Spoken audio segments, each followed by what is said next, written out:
할렐루야! 여러분 한 주 동안도 평안하셨습니까? 이제 다 같이 6월 첫 주일 예배 하나님께 드리겠습니다. 제가 한번 기도하겠습니다. 참 좋으신 아버지 하나님, 은혜와 사랑을 감사를 드립니다. 한 주간의 삶 속에서도 우리를 인도하시고 보호하시고 지켜주시고 또 우리 건강한 모습으로 아버지 앞에 서게 하심을 감사를 드립니다. 특히 예배 가운데 주님 함께 하셔서 주시는 말씀을 통하여서 우리가 더욱더 주님이 기뻐하시는 믿음의 삶을 살아드릴 수 있도록 하나님 인도하여 주시옵소서. 힘든 시기에 하나님 말씀이 힘이 되고 능력이 되어서 생명이 되어서 말씀 앞에 엎드리며 말씀이 가라앉는 곳으로 기꺼이 순종하는 믿음의 삶을 살아가는 우리의 삶이 될 수 있도록 역사해 주시옵소서. 예배의 시종을 주님께 맡겨드리며 예수님의 이름으로 기도드립니다. 아멘.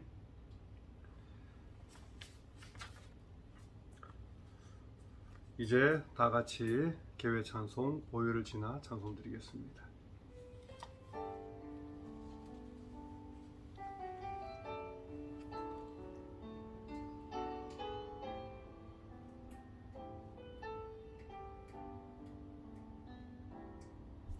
보혈을 지나 하나님 품으로 보혈을 지나 아버지 품으로 보혈을 지나 하나님 품으로 한 걸음씩 나가네. 보혈을 지나 하나님 품으로 보혈을 지나 아버지 품으로 보혈을 지나 하나님 품으로 한 걸음씩 나가네. 존귀한 주 보혈이 내 영을 새롭게 하시네. 존귀한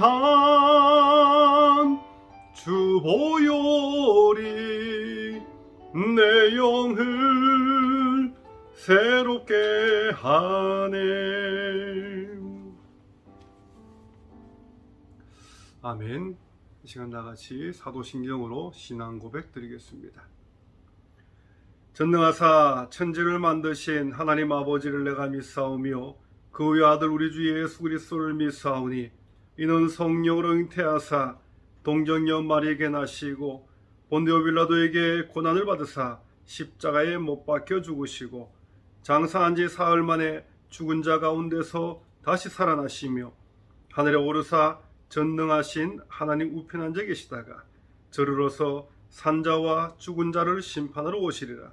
성령을 믿사오며 거룩한 공회와 성도가 서로 교통하는 것과 죄를 사하여 주시는 것과 몸이 다히 사는 것과 영원히 사는 것을 믿사옵나이다. 아멘. 이제 다같이 성시교독 2번이 되겠습니다. 시편 2편 말씀 다같이 한 목소리로 읽겠습니다. 어찌하여 이방 나라들이 분노하며 민족들이 헛된 일을 꾸미는가? 세상의 군왕들이 나서며 관원들이 서로 꾀하여 여호와와 그의 기름 부음 받은 자를 대적하며 우리가 그들의 맨 것을 끊고 그의 결박을 벗어버리자 하는도다. 하늘에 계신 이가 웃으시며 주께서 그들을 비웃으시리로다. 그때 분을 바라며 진노하사 그들은 놀라게 하여 이르기를 내가 나의 왕을 내 거룩한 산 시온에 세웠다 하시리로다. 내가 여호와의 명령을 전하노라. 여호와께서 내게 이르시되 너는 내 아들이라. 오늘 내가 너를 낳았도다. 내게 구하라. 내가 이방 나라를 네 유업으로 주리니 네 소유가 땅끝까지 이르리로다. 아멘. 이제 다같이 찬송가 325장 찬송 드리겠습니다.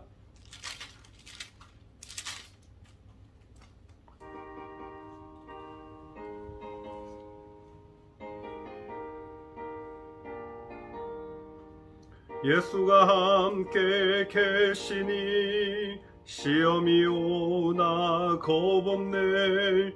기쁨의 근원 되시는 예수를 위해 삽시다. 날마다 주를 섬기며 언제나 주를 기리고 그 사랑 안에 살면서 딴 길로 가지 맙시다. 이 세상 사는 동안에 주 이름 전파하면서 무한한 복락 주시는 예수를 위해 삽시다. 날마다 주를 섬기며 언제나 주를 기리고 그 사랑 안에 살면서 딴 길로 가지 맙시다. 이 세상 친구 없어도 예수는 나의 친구니 불의한 일을 버리고 예수를 위해 삽시다. 날마다 주를 섬기며 언제나 주를 기리고 그 사랑 안에 살면서 맙시다. 주께서 심판하실 때 잘했다 칭찬하리니 이러한 상급 받도록 예수를 위해 삽시다. 날마다 주를 섬기며 언제나 주를 기리고 그 사랑 안에 살면서 딴 길로 가지 맙시다. 아멘. 이제 다 같이 하나님 말씀 보시겠습니다. 디도서 1장 1절로 9절 말씀입니다. 신약 성경 348종이 되겠습니다. 다 같이 한 목소리로 읽도록 하겠습니다. 하나님의 종이요 예수 그리스도의 사도인 나 바울이 사도된 것은 하나님이 택하신 자들의 믿음과 경건함에 속한 진리의 지식과 영생의 소망을 위함이라. 이 영생은 거짓이 없으신 하나님이 영원 전부터 약속하신 것인데 자기 때에 자기의 말씀을 전도로 나타내셨으니 이 전도는 우리 구주 하나님이 명하신 대로 내게 맡기신 것이라. 같은 믿음을 따라 나의 참 아들 된 디도에게 편지하노니 하나님 아버지와 그리스도 예수 우리 구주로부터 은혜와 평강이 네게 있을지어다.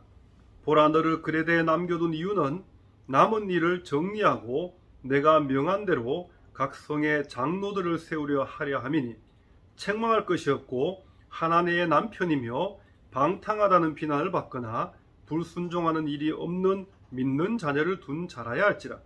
감독은 하나님의 청지기로서 책망할 것이 없고 제 고집대로 하지 아니하며 급히 분내지 아니하며 술을 즐기지 아니하며 구타하지 아니하며 더러운 이득을 탐하지 아니하며 오직 나그네를 대접하며 선행을 좋아하며 신중하며 의로우며 거룩하며 절제하며 미쁜 말씀의 가르침을 그대로 지켜야 하리니 이는 능히 바른 교훈으로 권면하고 거슬러 말하는 자들을 책망하게 하려 함이라. 아멘. 여러분 한 주 동안도 또 감사함으로 평안한 가운데 보내셨습니까? 저는 지난 한 주 동안 전혀 예상치 못했던 좀 어려운 일이 또 한 가지 있었습니다. 그래서 이제 큰 고비를 하나 넘었고 또 이제 두 번째 이제 고비를 넘어가려고 하는 그런 상황에 있습니다. 하나님께서 두 번째 고비 또한 잘 넘게 해주시리라 믿고 있습니다. 우리가 인생을 살다 보면요, 전혀 예상치 못한 어떤 고난들 또 시련들, 그러한 질병이나 이런 어려움들을 만날 때가 있습니다. 예수를 믿는 사람이거나 안 믿는 사람이거나 이건 똑같다고 생각을 합니다. 하지만 우리 예수 믿는 사람들은요, 좀 달라야지 하지 않겠습니까? 똑같이 고난도 받고 시련도 받고 뭐 질병의 고통도 겪지만 가장 먼저 우리는 어떻게 합니까? 하나님의 도우심을 구합니다. 하나님 도와주세요. 하나님 힘을 주세요. 능력을 주세요. 하나님 헤쳐나갈 길을 열어주세요. 먼저 하나님 앞에 엎드려 기도하는 것, 이게 신앙생활의 기본이기 때문에 그렇습니다. 여러분들 가운데 뭐 혹시라도 지금 고난 가운데 처해 있는 분들이 있습니까? 그렇다면 가장 먼저 뭐부터 해야 되겠습니까? 하나님 앞에 엎드리시기 바랍니다. 하나님의 도우심을 구하시기 바랍니다. 하나님의 능력의 손길을 의지하시기 바랍니다. 하나님만이 나의 힘이시고 능력이시고 도움이시라는 고백으로 먼저 엎드려야 된다는 것입니다. 절대 내 힘만으로 이 고난의 터널을 뚫고 가겠다고 그렇게 고집부리지 마시기 바랍니다. 여러분, 이런 생각들은요, 어찌 보면은 참 무모하고 참 어리석은 생각일 수밖에 없습니다. 믿음의 관점으로 볼 때 그렇습니다. 신앙생활의 가장 기본 가운데 한 가지는요, 어떤 상황 가운데 처했을지라도 하나님을 바라보고 하나님의 도우심을 구하는 것이라는 사실, 여러분 결코 잊지 마시기 바랍니다. 이제 오늘부터 6주간 강의하게 될 이 디도서 말씀으로 한번 들어가 보시기 바랍니다. 자, 6주 동안 이 디도에게 목회적인 조언을 하고 있는 이 사도 바울의 심정이 어땠나 한번 여러분들이 한번 계속해서 묵상해 보시고요. 또 바울에게 이 목회적인 조언을 받고 있는 이 젊은 목회자 또 디도의 심정은 또 어땠는지 한번 여러분들이 헤아려 보시기 바랍니다. 그래서 바울의 심정 또 디도의 심정, 그 두 사람의 심정을 통해서 과연 우리는 하나님 앞에 어떤 삶을 살아야 될 것이냐, 특히 목사나 장로나 또 교회의 어떤 공동체의 리더에 있는 영적 리더들은 과연 어떻게 살아야 될 것인가. 자, 그러한 것들을 디도서 말씀을 통해서 한번 묵상해 보시길 바랍니다. 자, 오늘날 영적 권위가 참 많이 떨어져 있지 않습니까? 뭐 특히 한국 교회는 물론이고요, 뭐 이민 교회들도 마찬가지입니다. 과거에 비하면은 참 영적 권위가 많이 떨어져 있습니다. 자, 그렇다면 과연 앞으로 어떻게 해야지 이 떨어져 있는 영적 권위를 회복할 수 있을 것인가? 우리는 고민해 봐야 됩니다. 또 우리 믿음의 사람들이 과연 앞으로 어떻게 신앙생활하는 것이 점점 이 코로나 때문에 무너져가고 있는 교회들, 또 무너져가고 있는 성도들의 그 믿음을 다시 회복할 것인가? 디도서 말씀이 우리에게 하나의 솔루션이 되기를 원합니다. 자, 얼마 안 있으면 이제 이 코로나가 끝나고 포스트 코로나 시대를 맞이할 텐데요. 자, 그 시대가 되면은 과연 어떤 길로 가야 할 것인지 우리는 심각하게 지금부터 계속해서 고민해 봐야만 합니다. 그래서 순간순간 하나님 어떻게 하면 좋겠습니까? 하나님께서 주시는 도움의 손길을 바라보고 하나님 주시는 솔루션들을 하나하나 실천해 봐야 된다는 것입니다. 자, 오늘은요, 디도서 강의 첫 시간이기 때문에 자, 먼저 디도서의 주인공인 디도가 어떤 사람인가 한번 먼저 살펴보고자 합니다. 자, 디도가 또 목회하던 그레데 교회에 대해서도 또 간략하게 한번 살펴본 다음에 오늘 본문 말씀으로 들어가도록 하겠습니다. 여러분, 디도는요, 유대인이 아니었습니다. 헬라인이었습니다. 헬라인이었지만 기독교로 개종한 사람이었습니다. 사도행전 15장에 보면요, 예루살렘 공의회에 바울과 바나바가 참석하는 장면이 나오는데요, 그때 디도를 함께 데리고 갔습니다. 이방인이었던. 왜 디도를 데려갔느냐 하면요, 그 당시만 해도 이방인들은 구원받을 수 없다, 유대인들의 관점에서 볼 때는 이방인들에게는 구원이 있을 수 없다고 생각했습니다. 근데 바울의 생각은 달랐죠. 이방인에게도 얼마든지 하나님의 구원은 임한다는 생각이었습니다. 그래서 예루살렘 공의회에 참석할 때 이 이방인이었던 헬라인 이었다가 개종한 이 디도를 함께 데리고 가면서 디도야말로 이방인으로서 구원받은 사람의 대표적인 사람이라는 것을 증거하기 위함이었습니다. 그만큼 바울이 신뢰했던 사람이 바로 젊은 목회자 디도였다는 사실입니다. 또한 디도는요, 바울의 제2차 전도 여행 이후에 바울과 함께 동행하기도 했고요, 또 말도 많고 탈도 많았던 고린도교에 파송받았던 사람이 디도 유다였습니다. 그래서 고린도교의 여러 가지 문제들을 하나하나 정리해 나가는 그러한 피스메이커의 역할을 감당한 사람이기도 합니다. 그래서 바울은 오늘 본문 말씀에서 4절에 보면 뭐라 그럽니까? 디도를 향해서 너는 참 아들이다.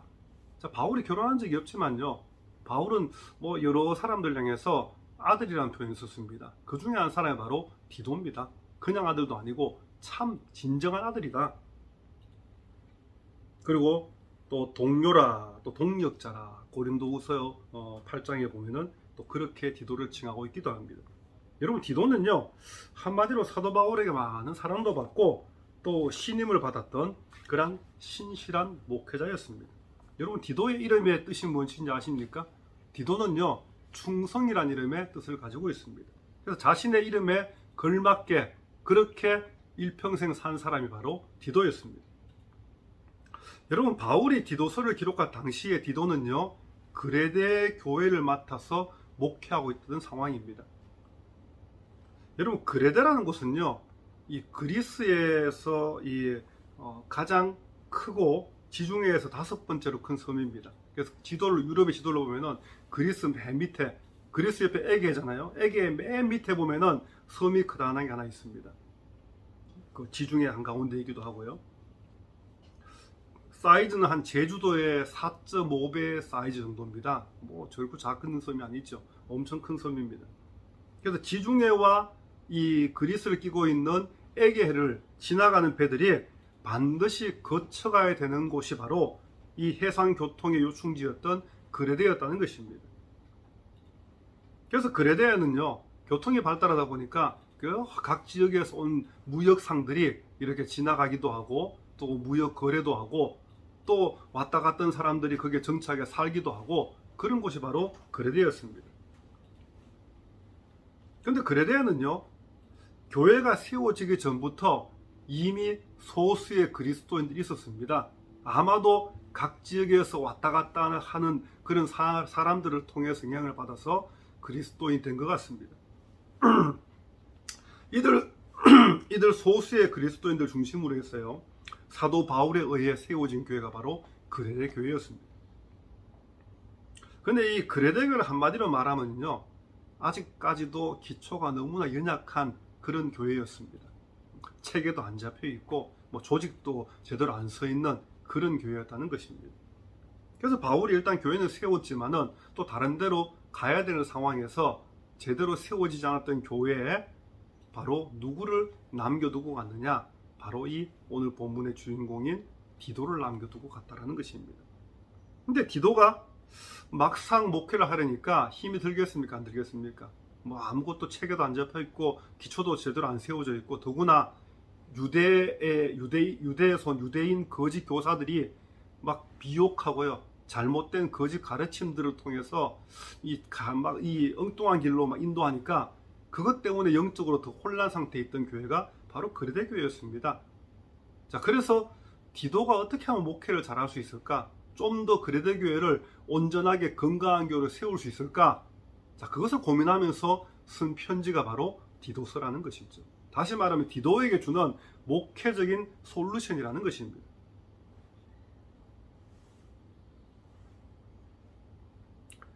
그래서 디도서는요, 디모데 전서 또 디모데후서와 함께 목회서신이라 그렇게 구분되기도 합니다. 자, 이제 오늘 본문 말씀을 한번 들어가 보시기 바랍니다. 바울은요, 먼저 내가 왜 부름받았는가, 바울 자신이 왜 하나님의 사도로 부름을 받았는지에 대해서 이유를 말합니다. 그러면서 디도서를 시작하죠. 자, 3가지 이유가 나오는데요. 자, 첫 번째는 하나님이 택하신 자들의 믿음을 위해서 나는 부름받았다. 자, 다시 말하면 하나님의 택하신 성도들의 믿음을 온전하게 건강하게 세우기 위해서, 성숙에 이르게 하기 위해서 바울이 사도로 부름받았다, 그렇게 말합니다. 두 번째는요, 경건함에 속한 진리의 지식을 위해서 부름받았다고 했는데, 이 말은요, 진리의 지식이 경건함 안에 있어야 된다라는 의미입니다. 무슨 말입니까? 아무리 탁월한 진리의 말씀이라 하더라도요, 그 말씀의 진리가 경건함하고 그냥 따로 동떨어져 있다면 그 진리는 껍데기 진리입니다. 허울뿐인 진리라는 거죠. 결국 바울이 사도로 부름받은 것은요, 하나님의 진리의 말씀을 통해 초대교회의 성도들의 믿음이 경건함에 이르도록 하기 위함이었다는 것입니다. 진리와 삶이 따로 놀지 않고 함께 하나로 어우러지게 하는 것이 바울이 사도로 부름받은 이유였다는 것입니다. 마지막 세 번째는요, 영생의 소망을 위해서다, 그렇게 말합니다. 바울이 사도로 부름받은 가장 중요한 이유이기도 한데요, 모든 초대교회 성도들이 이 세상에 소망을 두는 것이 아니라 이 세상에 먹고 즐기고 많은 것들을 소유하고 권력을 누리고 이런 데 소망을 두는 것이 아니라 영생에 대한 소망 가운데서, 하나님의 나라에 대해 소망을 두는 가운데서 그렇게 신앙생활할 수 있도록 가르치고 권면하고, 잘못된 길로 가면 때로는 책망도 하고, 그러면서 케어하는 것, 그것이 바로 사도 바울이 사도로서의 부름받은 이유였다는 것입니다. 계속해서 3절 말씀 보시면 이제 전도에 대한 말씀을 하고 있는데요, 먼저 자기 때에 자기의 말씀을 전도로 나타내셨으니, 그렇게 말씀하고 있습니다. 이것은 하나님이 정하신 때, 다시 말하면 독생자 예수 그리스도를 통해서 우리 인생들을 향한 하나님의 구원 계획을 계시하신 결정적인 때, 바로 이것을 말합니다. 그것이 바로 자기 때, 이런 단어입니다. 또 전도는요, 우리 구주 하나님이 명하신 대로 내게 맡기신 것이라, 그렇게 말하면서 바울 자신이 이 예수님의 구원 사역을 위해서 위탁받았다, 위임받았다, 그렇게 선포하고 있습니다. 여러분, 이것은 한편으로 볼 때는 바울의 신앙 고백이기도 합니다. 예수님이 가장 먼저 복음의 주체지 않습니까? 복음의 모델이지 않습니까? 자, 그 위에 이제 복음 전파의 사명을 바울 자신에게도 예수님이 맡기셨다, 그 말씀하고 있습니다. 그래서 바울은 같은 믿음을 따라 나의 참 아들 된 디도에게 편지하노니, 그렇게 4절에서 말하죠. 디도서를 기록한 이유에 대해서 말씀하고 있습니다. 바울은 디도를 향해서 참 아들이라, 그렇게 말했을 정도로요, 누구보다 디도를 신뢰하고 있었습니다. 자신의 사역을 물려받아서 감당하고 있는 그 디도를 향해서 아들처럼 여겼다는 것입니다. 이제 오늘 본문 말씀 5절부터 한번 보십시오. 자, 그레데 교회에 디도를 남겨둔 이유에 대해서 두 가지로 말씀하고 있는데요, 한 가지는 남은 일을 정리하는 것이라, 그렇게 말합니다. 자, 예전에 우리가 사용하던 개역 성경에 보면은요, 자, 이 남은 일을 정리하는 것, 이렇게 표현하지 않고 부족한 일을 바로잡고라고 했습니다. 자, 그레데 교회는요, 아직 교회 안에 모든 것들이 시스템이 제대로 서 있지 않은 교회였다고 제가 미리 말씀드렸지 않습니까? 또 실제로 유대인 거짓 교사들의 미혹이 심해서 성도들이 막 영적으로 혼란에 빠져 있었고, 교회 조직이나 체계 이런 것들이 제대로 잡혀 있지 않았습니다. 그래서 바울은 디도를 통해서 교회의 조직과 체계를 제대로 세우라고 했습니다. 또 성도들을 혼란에 빠뜨리고 있었던 그 유대인 거짓 교사들을 목회자의 영적 권위를 가지고 척결하라는 사명을 디도에게 맡겼다는 것입니다. 그래서 바로 남은 일을 정리하는 것이고 부족한 일을 바로잡는 것이다, 그렇게 말할 수 있습니다. 또 바울이 그레데 교회에 디도를 남겨두었던 두 번째 이유는요, 자, 바울이 명한 대로 각 성의 감독, 곧 장로들을 세우는 것이었습니다. 아직까지 이 그레데에는 장로들이 서 있지 않았습니다. 체계가 안 잡혀있기 때문에 그렇죠. 그러면서 감독, 다시 말하면 이 장로가 주로 감당해야 될 일은요, 주로 설교하는 것, 또 가르치는 것, 또 치리하는 것, 또 아니면 트레이닝 시키는 것, 이런 것들이 주일이지 않습니까? 이런 일들을 통해서 교회를 말씀의 반석에 온전히 세우고요, 또 성도들 하여금 믿음의 성숙에 이르도록 하기 위함이었습니다. 신약 성경에 나오는 장로는요, 지금 이 시대의 교회의 장로하고는 조금 구분할 필요가 있습니다. 같은 점도 있고 다른 점도 있다는 것이죠. 왜냐하면 신약 성경에 나오는 이 장로는 지금의 장로와 목사의 역할을 함께 감당하는 위치였습니다. 그래서 지금의 장로에 비해 훨씬 더 영적 권위가 높았고요, 또 사역의 어떤 바운더리 또한 컸다라는 것입니다. 목사도 사실은요, 지금은 뭐 목사 이렇게 구분해서 부르지만 장로 가운데 한 사람입니다. 그래서 목사를 헌법에 보면은 목사 장로 이렇게 부릅니다. 그렇다면 지금의 그냥 장로님들은 뭐라고 그럽니까? 칠위 장로. 그러니까 똑같은 장로의 바운더리 안에 들어있지만 목사는 이 목회를 하기 때문에 목사 장로로 구분할 수 있고, 그리고 이 장로님들은 목회 이외에 그러한 일들을 하기 때문에 칠위 장로다 그렇게 부릅니다. 아무튼 큰 카테고리에서 보면은 목사나 장로나 다 장로라는 것이죠. 자, 그래서 장로가 될 수 있는 자격도 아주 엄격하고 까다롭게 제시하면서 이 자격에 합당한 사람에 한해서 장로로 세우라, 바울은 그렇게 말하고 있습니다. 만약 신약 성경에 나오는 기준에 의해서 오늘날 장로를 세운다고 하면요, 뭐 죄송하지만 지금 뭐 각 교회 장로님들 가운데 이 조건에 1%도 들어가기가 쉽지 않을 것 같습니다. 물론 저를 포함한 목사들도 마찬가지라고 생각합니다. 그만큼 초대교회 장로의 자격은 오늘에 비해서 너무나도 엄격한 기준이었습니다. 근데 우리는 이 초대교회 장로의 조건을 보면서 오늘날 교회의 영적 리더의 조건에 대해서 한번 깊이 생각해 볼 수 있습니다.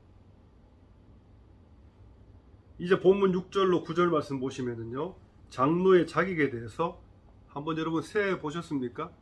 무려 16가지 자격을 얘기합니다. 장로로 세울 사람은 이 16가지의 이 합당한 조건에 들어가야지 장로를 세울 수 있다, 그렇게 말합니다. 자, 6절에서는요, 장로의 가정에 대한 3가지 조건을 말씀하고 있지 않습니까? 자, 먼저 책망할 것이 없고, 두 번째 하나님의 남편이며, 세 번째는 방탕하다는 비난을 받거나 불순종하는 일이 없는 믿는 자녀를 둔 자, 그렇게 말합니다.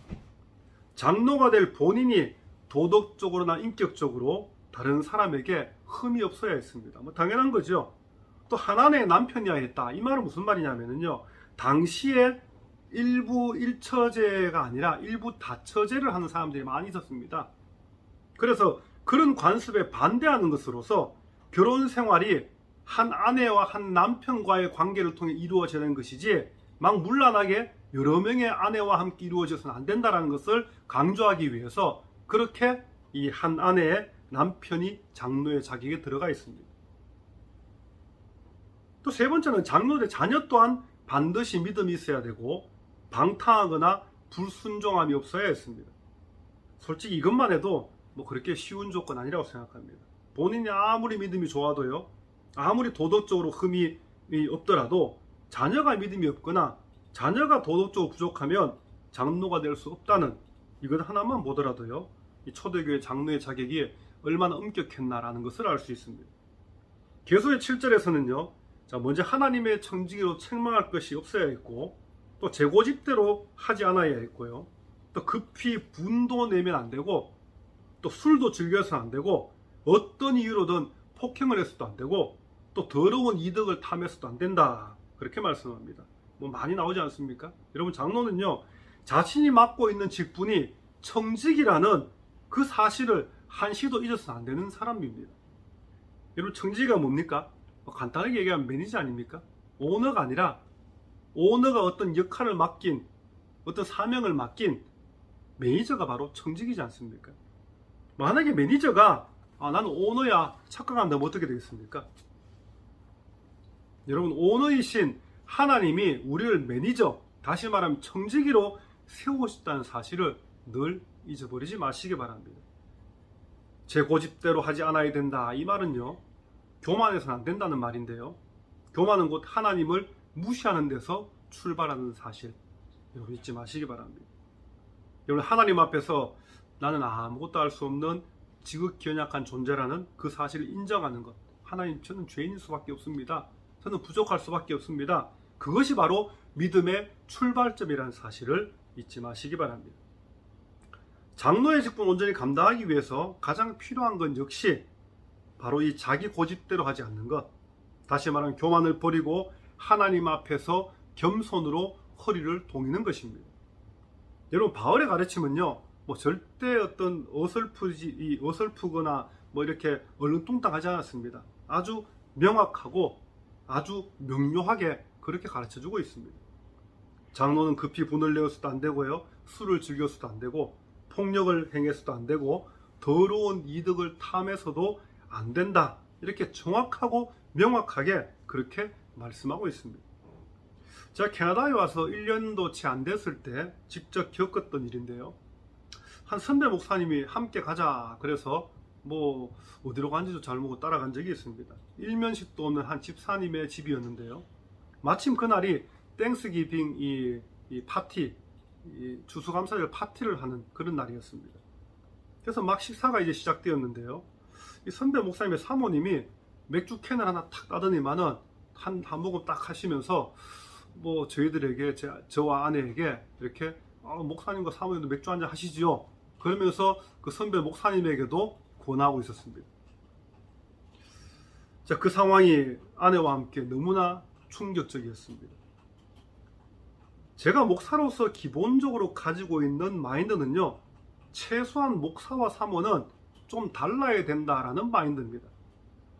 왜냐하면 목사는요, 하나님이 기름 부어 세우신 장로이지 않습니까? 또 교회의 영적 리더이지 않습니까? 뭐 일반 평신도는 좀 부족하다 할지라도, 그냥 세상적인 어떤 그런 풍습을 따라한다 할지라도 최소한 장로로 부름받은 목사는 그렇게 해서 안 된다라는 것이죠. 너무 세상의 좋은 것들을 따라가려고 하는 모습, 하나님 기뻐하시 않는 모습입니다. 성경에도 분명히 술을 즐겨서 안 된다 그렇게 말하지 않습니까? 교단 헌법에도 보면은요, 장로교 교단 헌법에도 명시되어 있습니다. 분명히 목사의 자격에는 술을 즐기지 않아야 된다 그렇게 말합니다. 그런데도 불구하고 성경에서 기록되어 있거나 말거나, 또 이 교단 헌법에 뭐 명료하게 기록되어 있거나 말거나 I don't care 하면서, 그러면서 자기 하고 싶은 대로 부어라 마시라 한다면은 뭐 다른 건 몰라도요, 최소한 목사와 장로의 자격에는 미달인 것입니다. 여러분, 매니저는요, 오너가 하지 말라 그러면은 안 해야 되는 거지 않습니까? 근데 오너가 하지 말라 그러는데도 계속해서 그냥 I don't care 하고 하면은 그것은 이제 자격이 없는 것이죠. 청지기가 하나님이 하지 말라고 하는 것을 계속 지 마음대로 하다 보면은 결국 청지기의 사명은 빼앗길 수밖에 없다는 것입니다. 이제 본문 8절 말씀만 보시면은요, 오직 나그네를 대접하며 선행을 좋아하며 신중하며 의로우며 거룩하며 절제하며, 여러 가지 이 6가지의 장로의 조건이 계속 이어지고 있습니다. 여러분, 장로는요, 모름지기 나그네를 잘 대접해야 된다 그렇게 말했습니다. 이 말의 의미는요, 초대교회 당시에 이 여행 중인 그러한 신자들이 성도들이 있었습니다. 또 이 복음을 전하는 그러한 순회 전도자들이 있었습니다. 그런 사람들에게 식사도 제공하고 잠자리도 제공해야 되는 것이, 그것이 바로 장로로서 마땅히 해야 될 본분이라는 말씀입니다. 뭐 이것은 지금도 똑같지 않습니까? 목사나 장로가 너무 인색하면 됩니까? 안 됩니까? 안 됩니다. 목사나 장로는요, 인색해서 안 된다는 것입니다. 오래전에 소천하신 제가 아는 선배 목사님이 한 분 계신데요. 이 목사님은 너무 과하게 퍼주는 그러한 목사님이었습니다. 그러다 보니까 누가 제일 힘듭니까? 함께 있는 사모님이 너무너무 힘든 거예요. 뭐 실제로 이런 에피소드가 있습니다. 신혼 때 이 사모님이 혼수로 이불을 이렇게 한 채 해왔는데, 솜이불을. 근데 동네 거지 지나가다 보니 동네 거지가 있었는데 너무 불쌍해가지고, 그래서 뭐 사모님께 말 한마디 하지 않고 그냥 집에 와서 그냥 그 신혼 혼수로 해온 그 솜이불을 들고는 그 거지에게 주워 버렸다는 것이죠. 돌아와서 어떻게 됐겠습니까? 사모님께 혼났겠죠. 뭐 그런 일이 한두 번이 아니었다고 합니다. 또 한 번은요, 그 당시에는 뭐 좀 예전이니까 양복이 목사님 한 벌밖에 없었는데, 근데 그것도 지나가다 보니까 어떤 사람이 너무 필요한 것 같아가지고 그냥 본인 한 벌밖에 없는 양복을 줘버렸다고 합니다. 주고 나니 까차 주일날 설교해야 되는데 양복이 없네요. 그래서 어쩔 수 없이 주일날 양복이 없어가지고 그냥 셔츠 차림으로 그렇게 설교했다는 일화도 있습니다. 물론 이 목사님 아주 특별한 분이라고 생각합니다. 목사라고 해서 다 그렇게 하진 않죠. 하지만 분명한 것은요, 교회 영적 리더인 목사와 장로는요, 가장 기본적인 성품이 인색해서는 안 된다는 것입니다. 너그러워야 되고 베풀 수 있어 나눠야 된다는 것이죠. 자신의 능력이 허락하는 한에 있어서만큼은 최대한 베풀고 나누는 삶을 살아야 된다는 것입니다. 뭐 반드시 목사와 장로뿐이겠습니까? 교회의 공동체의 리더급에 있는 사람은 그분의 직분에 관계없이 내가 리더라면 리더를 합당한 그런 기본적인 소양이 바로 이 베푸는 삶이라는 것입니다. 이래 거룩에 대해서 한번 생각해 보시기 바랍니다. 사실 오늘 이 거룩이라고 하는 것은요, 어쩌면 심하게 병들어 있는 거라고 생각합니다. 거의 절반은 병들어서 죽어가고 있는 것, 저는 그게 오늘날 거룩의 모습이라 그렇게 생각하는데요. 여러분, 거룩이 뭡니까? 세상과 구별되는 삶을 사는 것, 그게 바로 거룩 아닙니까? 여러분, 영적인 리더는요, 도덕적인 기준, 윤리적인 기준에 있어서도 불신자들보다는 훨씬 더 한 레벨, 두 레벨 더 엄격해야 된다는 것입니다. 기준이 똑같다. 그럼 뭐가 다르겠습니까?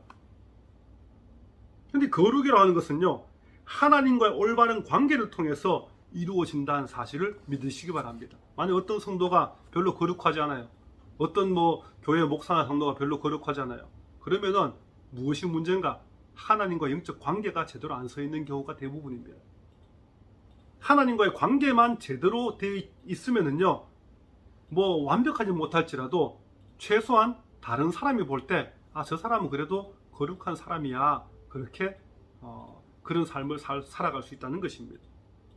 여러분, 모름지기 교회의 영적 리더는요, 하나님과의 관계가 제대로 되어 있어야 되고, 그래야지만 거룩의 삶을 향해 걸어갈 수 있는 것입니다.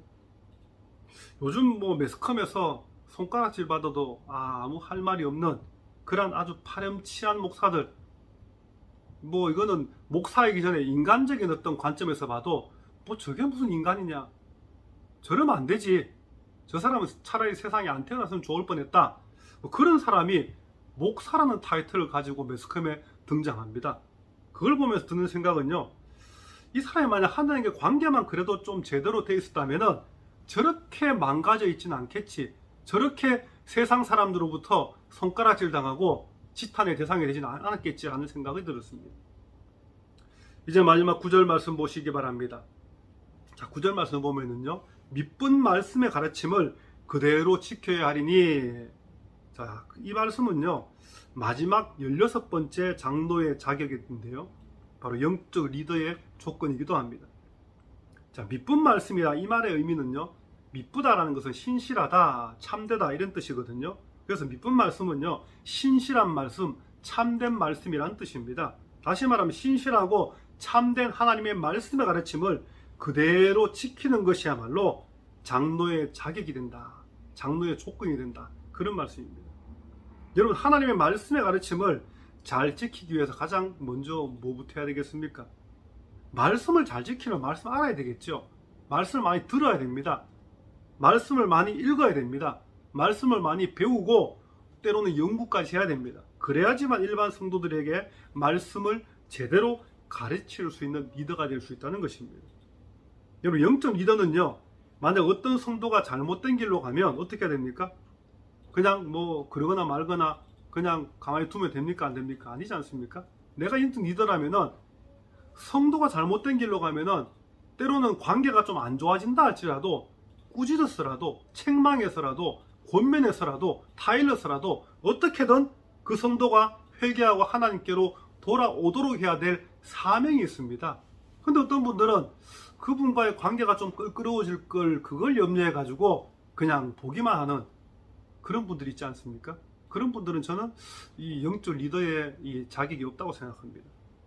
본인이 욕을 좀 먹더라도요, 그분 관계가 좀 안 좋아지더라도 본인의 사명은 감당해야 되기 때문에 그렇습니다. 그러기 위해 하나님의 말씀을 먼저 알아야 되고요, 제대로 알아야 되고 또 본인이 먼저 하나님의 말씀 앞에 온전히 또 서야 되고 또 지키려고 최선을 다해 살아야 된다는 것입니다. 여러분, 목사와 장로는요, 교회 영적 리더이기 때문에 다른 일반 성도들처럼 해서는 안 되는 것입니다. 한마디로 출발하는 출발선도 다르고요, 기준도 완전히 다릅니다. 일반 성도들에 비해서 기준이 높습니까? 낮습니까? 높습니다. 똑같은 어떤 잘못을 해도 일반 평신도가 잘못을 하면 그럴 수도 있겠다, 또 아니면 뭐 집사님이 잘못을 한다. 뭐 그래도 그러면 안 되지. 이 정도에 그치지 않습니까? 근데 만약에 장로와 목사가 그런 잘못을 하면 어떻게 그럴 수 있을까? 저건 아니지. 반응이 다르지 않습니까? 이건 조건이 다르기 때문에 그렇습니다. 그래서 일반 성도에 비해서 목사와 장로의 조건은 훨씬 높다라는 것입니다. 그래서 교회에서 어떤 뭐 헌신을 요구할 때, 또 봉사를 원할 때도요, 일반 성도들이 하는 것보다는 훨씬 더 많이 감당해야 됩니다. 그래서 뭐 봉사를 해도 좀 더 많은 시간을 봉사해야 되고요, 헌신을 해도 좀 더 많이 헌신해야 되고, 뭐 물질적인 어떤 교회 헌신을 해도 그래도 장로와 목사라면은 본인의 힘이 닿는 범위 한에서는요, 최선을 감당해야 된다는 것입니다. 왜냐하면 하나님이 목사와 장로에게 요구하는 그 헌신과 봉사의 기준이 일반 성도들보다는 훨씬 높기 때문에 그렇습니다. 이제 오늘 말씀을 정리하고자 합니다. 사도 바울은 아들처럼 여겼던 젊은 목회자 디도에게요, 아직 조직도 체계도 제대로 갖춰져 있지 않는 그러한 이 그레데 교회를 향해서, 또 유대인 거짓 교사 때문에 영적으로 막 이렇게 이리저리 휘둘리고 있는 혼란 가운데 있었던 그러한 이 그레데 교회를 향해서요, 어떻게 네가 목회하면 좋겠다, 그런 목회적인 조언과 솔루션을 제시해 주었습니다. 특히 각성의 장로들을 세워서 그 교회의 체계를 세우라고 하면서 장로의 조건에 대해서 무려 16가지나 되는 엄격한 기준을 정해 주었습니다. 결국 바울이 말하고자 했던 것은요, 하나님의 기준에 합당한 장로를 세우는 것이야말로 그레데 교회가 말씀의 반석 위에 건강하게 세워지게 되는 비결임을 잊지 말아라, 그런 말씀입니다. 여러분, 위드 코로나 시대를 살고 있는 지금 교회 영적 리더인 그러한 목사와 장로가 하나님 말씀 앞에 겸손으로 허리를 동여야만 합니다. 그래야 무너진 교회와 성도들의 믿음이 다시 회복될 수 있을 것입니다. 영적 리더의 조건이 때로는 부담스럽습니다. 때로는 무거운 짐으로 다가올 때도 있습니다. 하지만 그럼에도 불구하고 하나님의 능력의 손길을 의지하면서 하나님 주신 사명을 인내함으로써 감당해야 마땅한 것입니다. 오늘 말씀을 통해 나는 과연 하나님의 교회를 온전히 세우기 위해서 어떤 믿음의 헌신을 감당하고 있는지, 또 나 자신의 지금 영적 상태는 어떠한지 오늘 말씀을 통해 다시 한번 점검하는 저와 여러분 되시기를 주님의 이름으로 축원합니다. 다 같이 기도하겠습니다. 참 좋으신 아버지 하나님, 은혜와 사랑을 감사로 드립니다. 아직 조직도 체계도 잡혀있지 않은 그 그레데 교회를 향해서 유대인 거짓 교사들 때문에 혼란 가운데 처해 있던 그 그레데 교회 성도들의 믿음을 회복시키기 위해서 젊은 목회자 디도에게 여러 가지 솔루션들을 제공했습니다.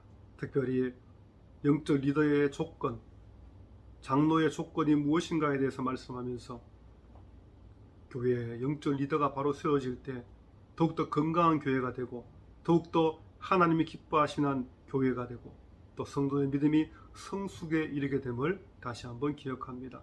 오늘날 이 시대의 모습이 교회 지도자들이 바로 서지 못했기 때문에, 특별히 목사와 장로들이 하나님 말씀 앞에 겸비하지 못했기 때문에 교회가 점점 다운되고 욕을 먹고, 또 성도들의 믿음 또한 성숙에 이르지 못하는 것을 바라봅니다. 세상을 걱정해야 될 교회가 오히려 세상으로부터 걱정을 당하는 그러한 일들을 겪으면서 우리가 하나님의 말씀 앞에 다시 한번 세워지길 원합니다. 다시 처음부터 출발하게 하시고, 그 출발점은 하나님의 말씀이 될 수 있도록 역사하여 주시옵소서. 우리 모두는 다 진정한 영적 리더임을 기억하게 하시고, 그래서 더욱더 하나님 앞에 엎드려 기도하는 모든 성도의 삶이 될 수 있도록 하나님 도와주시옵소서. 감사드리며 예수님의 이름으로 기도드립니다. 아멘. 이제 다 같이 찬송가 321장 찬송 드리겠습니다.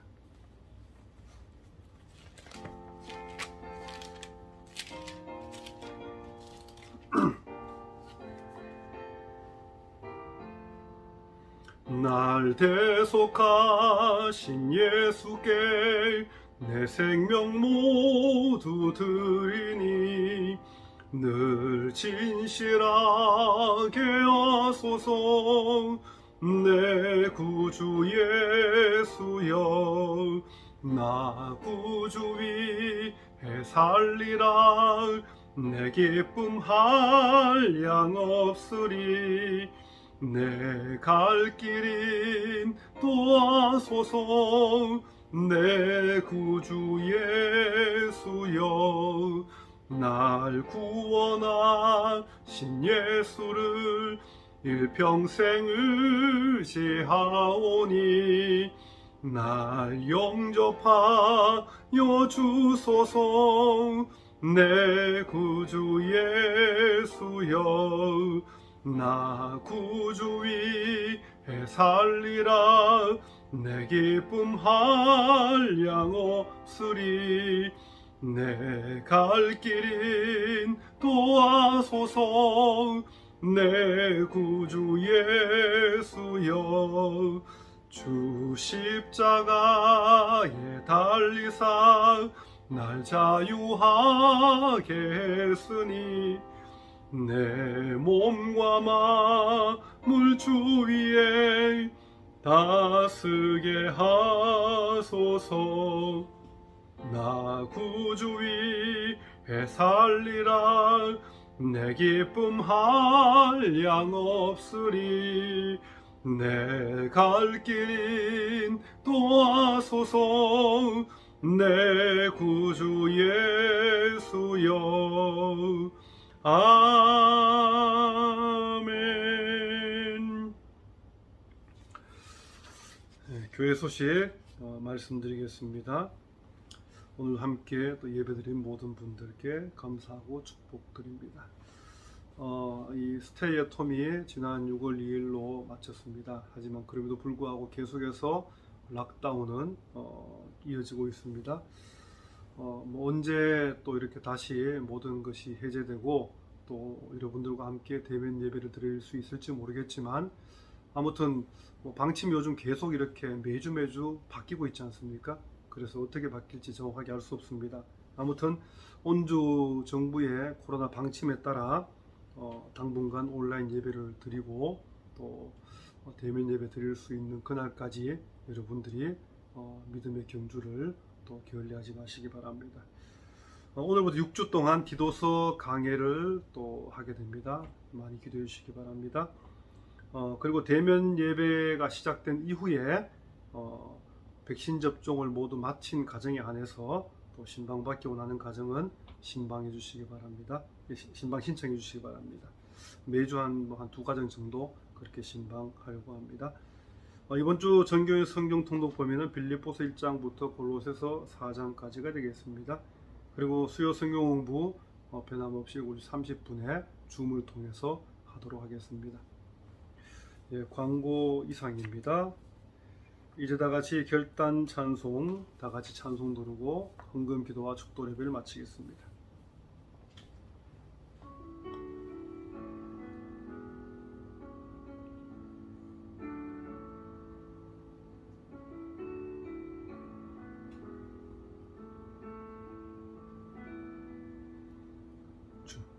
주여 우린 연약합니다. 우린 오늘을 힘겨워 합니다. 주 뜻 이루며 살기엔 부족합니다. 우린 연약합니다. 주여 우린 넘어집니다. 주여 우린 넘어집니다. 오늘 하루 또 실수합니다. 주의 긍휼을 구하는 죄인입니다. 우린 주만 바라봅니다. 한없는 주님의 은혜, 한없는 주님의 은혜 온 세상 위에 넘칩니다. 가릴 수 없는 주 영광 온 땅 위에 충만합니다. 주님만이 길이오니 우린 그 길 따라갑니다. 그날에 우리를 이루신 주는 완전합니다.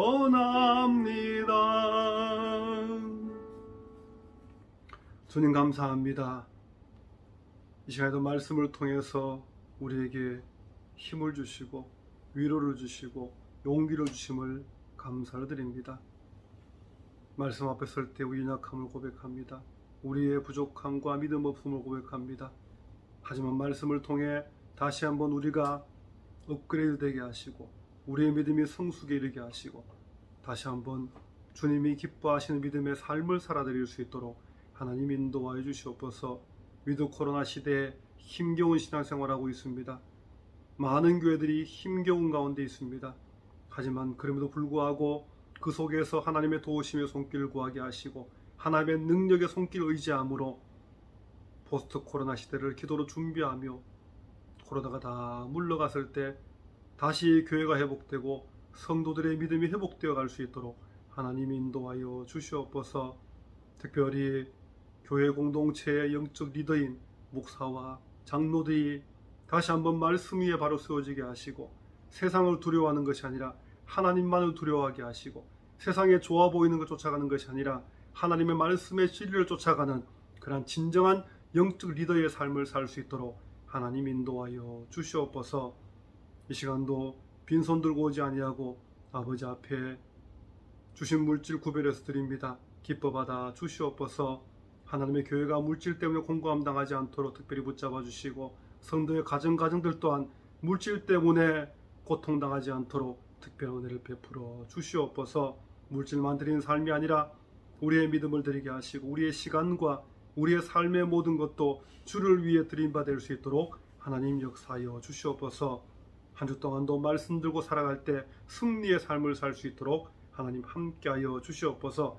지금은 부활의 생명 대신 우리 주 예수 그리스도의 은혜와 하나님 아버지의 무한하신 사랑하심과 성령님의 감동감화 위로교통 충만인도 역사하심이 오늘 말씀을 듣고 나는 지금 과연 어떤 믿음으로 살고 있는지 돌아보는 우리 모든 성도들 머리 위에 점점 더 물질주의와 세속주의화 되어가고 있는 이 시대의 모습을 바라보며 하나님 주신 사명 믿음으로 감당케 원함으로 날마다 간절히 구하는 우리 모든 기도의 제목들 위에 또한 내게 주신 사명과 코로나로 인한 아픔들 위에 지금부터 영원토록 함께 하시기를 축원하옵나이다.